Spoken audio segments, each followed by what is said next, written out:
असां मां घणा माण्हू किताब पढ़ण लाइ पंहिंजी अखियुनि जो इस्तेमालु कंदा आहिनि, पर नाबीना माण्हुनि लाइ उहो ई किताब आङुरुनि जे छुअण सां पढ़ियो वेंदो आहे। इहे उभरियल नुक़्ता दरअसल लिखण जो हिकु मुकमल निज़ाम आहिनि, जंहिंखे ब्रेल चयो वेंदो आहे। पर हिकु आम किताब खे ब्रेल में तब्दील करे नाबीना माण्हुनि ताईं पहुचाइण जो अमल आख़िर कीअं थींदो आहे?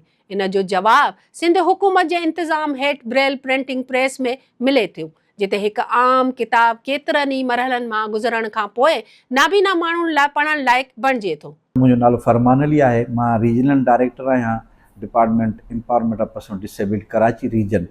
ऐं पंहिंजो हीअ जेका डिपार्टमेंट आहे department empowerment of person disability 2018 में सिंध असेंबली एक्ट पास कयो।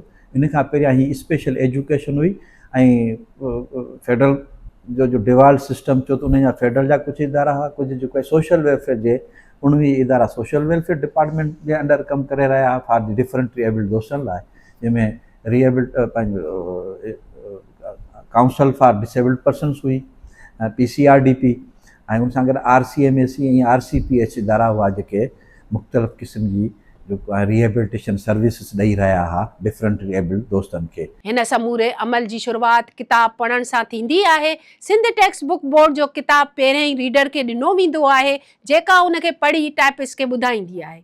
रीडर रुगो मतन ई न पढ़ंदी आहे, पर उनवान ऐं किताब में मौजूद ॿियूं ज़रूरी तफ़सीलियूं पिणु टाइपिस्ट खे ॿुधाईंदी आहे।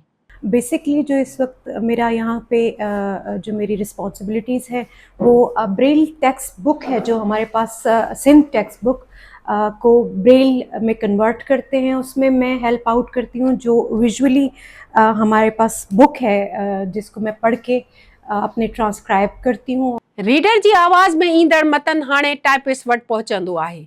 हिते आम उर्दू तहरीर खे ब्रेल जे फॉर्मेट में तब्दील कयो वेंदो आहे, यानी जेकी लफ़्ज़ हुन वक़्तु अखियुनि सां पढ़िया पे विया उहे हाणे नाबीना माण्हुनि जी आङुरियुनि सां पढ़ण लाइ तैयार कया वेंदा आहिनि।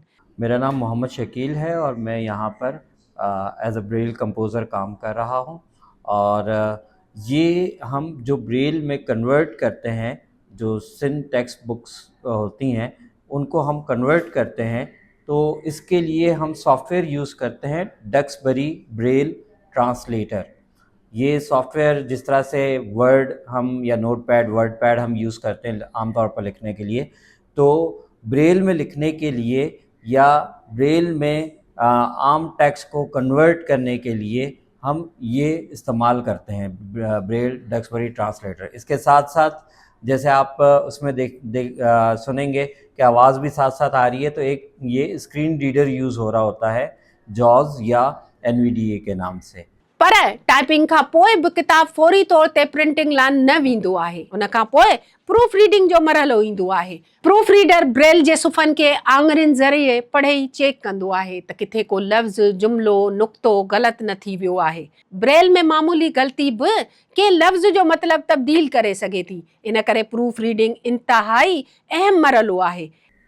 मिसरों से कॉलम के मौजू मिसरा से मिलाइए। अच्छा, कॉलम अलिफ है, इसी के दम से दुनिया में तरी है, जो हल्का हो उसे सर पर उठाए, ये मिलकर दो हवाओं से बना है, तवाज़ो से सदा पस्ती में बहना। नेक्स्ट लाइन से कॉलम बे, गिरा खुल जाए तो फौरन हवा है। जॾहिं मतन जी जांच मुकम्मल थी वेंदी आहे त पोइ ब्रेल प्रिंटिंग मशीन जो वारो ईंदो आहे। ही आम प्रिंटर न आहे, ही मशीन मस सां लफ़्ज़ न छापींदी आहे, पर कागज़ ते उभरियल नुक़्ता ठाहींदी आहे। इहे ई नुक़्ता नाबीना माण्हू पंहिंजी आङुरियुनि सां महसूस करे पढ़ंदा आहिनि। इस तरह के इसमें पेपर लगते हैं और सेम उसी तरह जैसे हमने उस मशीन को लैपटॉप के थ्रू कमांड देते हैं और वो प्रिंट करती है, प्रिंट करके ये मशीन से प्रिंट हो गए यहाँ से, और इस साइड से एग्जिट होते हैं पेपर, यहाँ से प्रिंट हो गए यहाँ से आते हैं। हम इस डोर को ओपन करते हैं और जितनी बुक प्रिंट हो चुकी होती है हम अपनी वो बुक लेके सेम फिर प्रोसेस के लिए चली जाती है बाइंडिंग के लिए।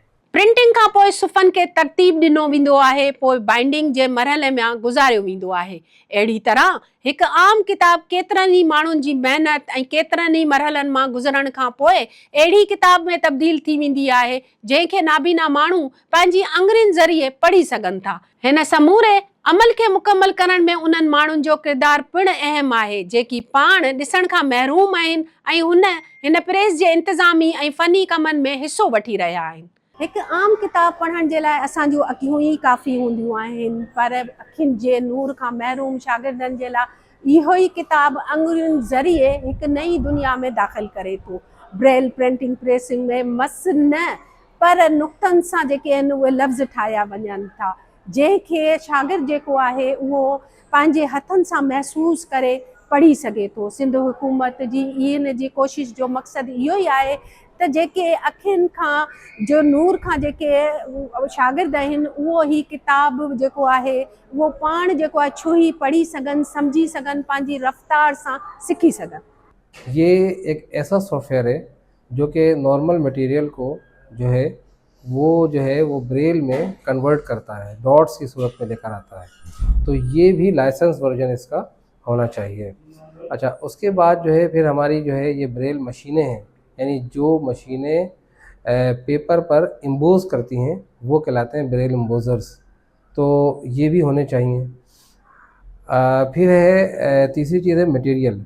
अब मटेरियल में क्या होना चाहिए, मटेरियल में हमारे पास जो है ब्रेल पेपर्स होने चाहिए। ख़ास किस्म के पेपर्स होते हैं और थोड़े थिक होते हैं ताकि उन पर डॉट्स जो है वो बआसानी इम्बोज हो सकें, तो ये होने चाहिए।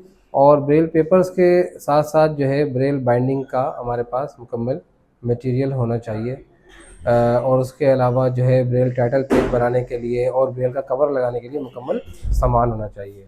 तो ये कुछ वसाइल हैं। इन सब वसाइल को तकमील तक पहुँचाने के लिए हमें एक प्रॉपर बजट की ज़रूरत होती है, जो कि इसका भी होना बहुत ज़रूरी है।